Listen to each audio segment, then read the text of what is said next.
الحمدللہ رب العالمین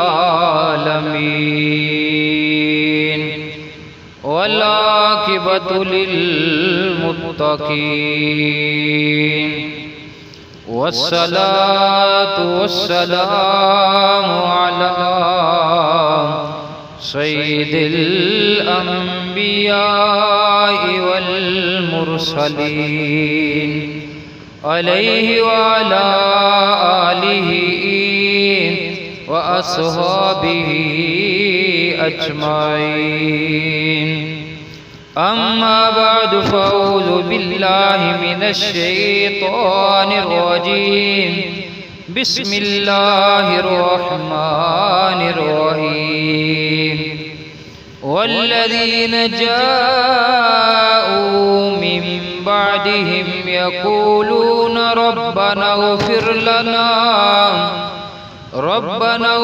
لنا ولإخواننا الذين سبقونا بالإيمان صدق الله مولانا العظيم وصدق رسوله النبي الأمين الكريم ونحن على ذلك لمن الشاهدين والشاکرین والحمد للہ رب العالمین اول حمد ثناء الہی تجھو مالک ہر دام اس دا نام جتارن والا کسے میدان ہر دام اس دا نام جتارن والا کسے میدان ہر دام یار مینو آن ڈرایا رات قبر دی کالی یارا مینوں آن ڈرایا رات قبر دی کالی پر میں سنیا اتھے اونے آنا جد موڑے کملی کالی پر میں سنیا اتھے اونے آنا جد موڑے کملی کالی۔ حضرت جابر رضی اللہ تعالی عنہ سے فرماتے ہیں کہ جب حضرت سعد بن معاذ رضی اللہ تعالی عنہ فوت ہوئے تو ہم ان کے جنازے کی طرف رسول اللہ صلی اللہ علیہ وآلہ وسلم کے ساتھ نکلے۔ جب رسول اللہ صلی اللہ علیہ وآلہ وسلم نے ان کی نماز جنازہ پڑھائی اور انہیں قبر میں اتار کر مٹی برابر کر دی گئی تو رسول اللہ صلی اللہ علیہ وآلہ وسلم نے تسبیح یعنی سبحان اللہ سبحان اللہ سبحان اللہ پڑھی۔ دیر تک سبحان اللہ سبحان اللہ آقا علیہ السلام پڑھتے رہے، بس ہم بھی تسبیح پڑھتے رہے، صحابہ کرام رضوان اللہ علیہ مجمعین بھی ساتھ پڑھتے رہے سبحان اللہ سبحان اللہ سبحان اللہ۔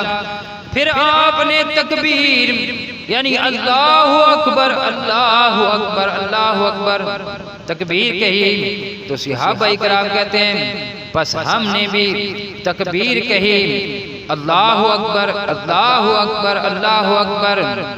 کہا گیا اللہ کے رسول صلی اللہ علیہ وآلہ وسلم آپ نے تسبیح اور پھر تکبیر کیوں کہے؟ فرمایا اس نیک بندے پر اس کی قبر تنگ ہو گئی تھی، یہاں تک کہ اللہ نے اسے کشادہ کر دیا۔ رواہ احمد۔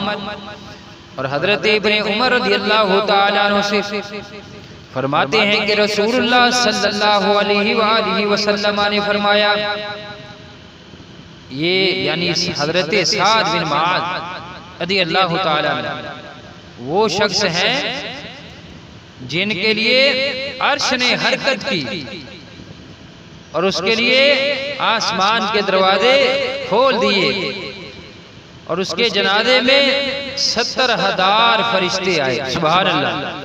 اس کی قبر تنگ کی گئی، پھر کشادہ کر دی گئی۔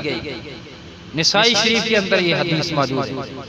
اور حضرت اسماء بنت ابی بکر رضی اللہ تعالی عنہما سے فرماتی ہیں کہ رسول اللہ صلی اللہ علیہ وآلہ وسلم خطبہ کے لیے کھڑے ہوئے، آپ نے قبر کے اس فتنے کا ذکر کیا جس میں آدمی مبتلا کیا جاتا ہے۔